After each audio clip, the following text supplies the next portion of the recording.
This is Michael Popok with the Legal AF YouTube channel. Take a moment and free subscribe right now. Help us get to 200,000 before Halloween. Because of you, we're already over 150,000 subscribers in less than 2.5 weeks. Let's talk about voter suppression, which takes many forms. It could be voter registration suppression, so on the way in, voting day suppression, or vote suppression after the votes have already been cast in the way that laws are being applied, and an intimidation. Let's start with the big picture. Voter fraud is not an outcome determinative issue in this country. Let me repeat that. Voter fraud, every year where there is voter fraud, and there is voter fraud every year, it is never in large enough numbers to be outcome determinative. Why? Because there are many safeguards to prevent voter fraud. At the registration level, at the precinct voting level, at the review of ballot level, at the after elections during a contest, if there is issues, it can be raised to a judge. We have many, many screens or filters to avoid voter fraud from impacting the outcome of our election. The Brennan Center, for instance, based on their analysis, says that, for instance, non-citizens voting, which gets MAGA all excited, and they want to go out and intimidate people in voting and claim that vote outcomes are illegitimate. Non-citizens voting, 1/10,000th of 1%. 1/10,000th of 1%. That's how infinitesimal non-citizen voting is. But you wouldn't know it from the harassing that's going on. I want to focus this hot take right now on a form of voter suppression, especially against the Latin Hispanic community, by right-wing MAGA, people running for office, people that want to be famous on social media, going after and verbally at least attacking people that are just trying to register other Americans to vote. Now look, I've done voter registration on the street.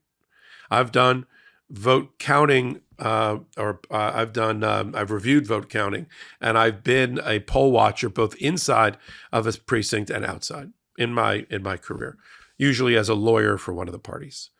I will tell you that vote registration, the people that seem to be trying to intimidate the Hispanic groups that are trying to register people on the street to vote in largely Hispanic communities, ones like Mi Familia Acción or Poder Latinx or Living United for Change or Lucha.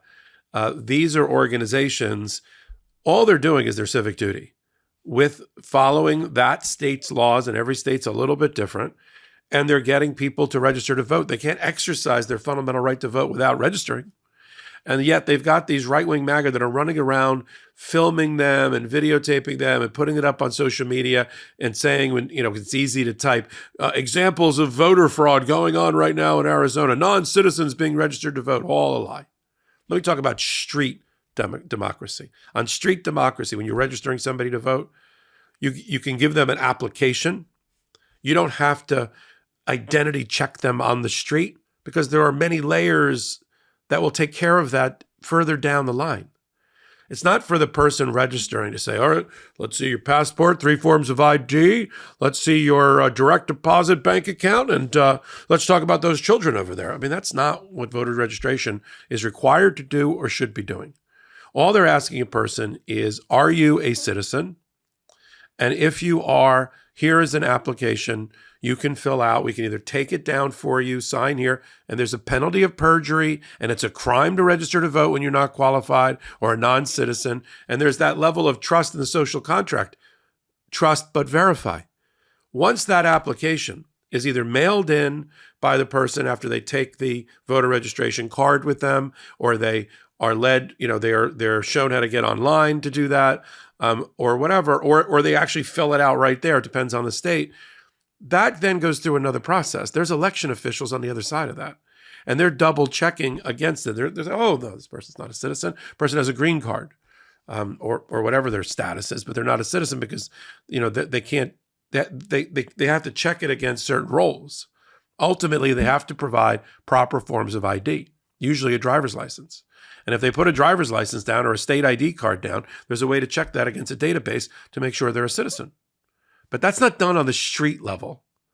So all they're doing, these MAGA Republicans, are harassing poor, innocent college students and high school students and other students who are just doing their job to register to vote. You do not have to be a registered voter yourself to register somebody else to vote. A high school student in most states can register you to vote. In other words, because they're not, I guess that's a misnomer, they're not registering them to vote on the street. That's what MAGA wants you to believe. This is just the first form in a long process of vetting that ends up with whether they're going to be put on the voter rolls or not by that state. But to go to the person, oh, you're a high school student, no, you're illegal yourself, or why aren't you checking IDs and you're registering non-citizens? Obviously, 1/10,000th of 1% of non-citizens end up voting. I don't think this is a major problem. I mean, the filter or the screen is not going to stop all fraud. It just has to stop outcome determinative fraud. It has to be, it's like your spam filter on your computer. You don't want to stop all the ads, just the really annoying ones that are spamming you. So get off the back of the high school student, college student, whatever they are. All they're trying to do is register people to vote. What is MAGA so afraid of? Why are they so in favor of voter suppression? And if they're not suppressing it on the vote, beating up groups like Mi Familia Acción, or, oh my God, they're wearing a Poder Phoenix shirt. They must be illegal aliens themselves. Get off of it to create a meme through artificial means or otherwise that suggests that illegals are voting. Then some right-wing activist went into an apartment complex that was heavily Hispanic and started asking people in his broken Spanish about whether they were registered to vote. And a lot of people who were green card or some other status said, oh yeah, they're registered to vote. Poorly asked question. They didn't quite understand it. And frankly, they were wrong. When they checked it at the election offices, these people weren't registered to vote. Now, maybe they were scared. Maybe they didn't know who this guy was. Maybe they thought they were going to have problems with immigration status or something. So they said, yes, yes, yes. Who knows? I don't care about what people tell you on the street. I care about what happens in the election offices. And to make sure that at the end of the day, Democrats and Republicans are really united. I don't want non-citizens voting either. And I don't want but it's such a small problem. That's not the voter fraud. The voter fraud is you vote in double states, you vote your mother-in-law's ballot, and I don't want that either. But I also don't want to live in a totalitarian society where we are abusing people who are registering others to vote on the street. And if they're not doing it there, they're intimidating election workers. That's step two. Step one of this diabolical plot of voter suppression by MAGA is to go after the registration on the street work, the vote, the knocking on the door, the getting souls to polls, getting church people to go vote, having been registered. They hate all that. And they want to suppress that because they're afraid of the outcome. Second step is abuse election workers. They're just doing their civic job. And haven't they learned from Ruby Freeman and Shane Moss, who have a $150 million judgment against Rudy Giuliani for being harassed? Don't they learn? No. So now the clerk's offices and the election offices and election workers are being flooded with complaints and demands and questions, and they're just trying to overwhelm these offices that are not suited to handle this type of inquiry at this volume. They're just trying to gum up the works. I'm sure that election workers are being told this year not to identify themselves to their friends and family or on the street that they're election workers, like change into their election gear and their lanyard and badge when they get there because of the abuse. And I got to tell you, it's not Democrats that are abusing street registration of voters. It's not Democrats that are abusing election workers. It's the Republicans. What does that tell you? If the group is abusing another group in order to implement their plan of voter suppression, what are they afraid of? We know what they're afraid of. So they've already, on the front end, on the back end, rewritten in at least 22 states voting registration and voting laws, making it harder to register to vote. Another hurdle. This is why other countries have 70 and 80% voter turnout, and we don't. because we create so many barriers. It's not like they have fraud in their countries, but they have tremendous participation because they make it easy. Register to vote down at your grocery store. Register to vote on an ATM machine. Why can't you? Why does voting, for instance, have to be just one major day and then whatever short time period for early voting the red state is going to allow you to vote? Why isn't it longer? Why isn't it like 2 weeks of voting and you can vote at the ATM machine or you can vote at the supermarket? I don't really understand. As long as we have a database against which you can make sure that we don't have the voter fraud issue. Back to the voter fraud issue. But no, the Republicans want, if they had their way, we'd just be what happened when I was a kid, when I first started voting when I was 18. You had to show up on election day, wait in a long line at the firehouse, cast your vote. That's what you had. There's no early voting. Maybe there was this thing called absentee voting, but I didn't know what it was. I came home from college to make sure I voted. And so that was then. And then we had, in the right direction, we had expansive laws, mainly pushed by progressive Democrats, to extend voting hours, to have early voting, so that to capture more people who were working 2 and 3 jobs, make sure they voted. But now there's been a rollback of that in the red states. They want to shorten the amount of hours devoted to voting. They want to, if they had their way, you just vote on one day. They want to make it really hard to get absentee and mail-in ballot voting. They want to shove everything into what's called provisional ballots that are just piling up over here that are never counted unless an election is in debate. But that's somebody's vote in that provisional ballot pile. What makes it provisional? And I can tell you, I've worked inside of precincts on behalf of one of the parties, and I've helped kind of guide people to the right spot in the rule book when they were stuck, because they're not, they're trained in a little boot camp environment for a dozen hours to learn how to be an election worker, as opposed to being a lawyer that practices in that area of the law. So I would guide them, and I would make sure that at least half of the provisional ballots ended up being actually cast, because I showed them where they were wrong, the election workers, under that law of that state. But not every precinct is going to have somebody like me in there. And so these provisional ballots just pile up. You think you're voting, but you're really not.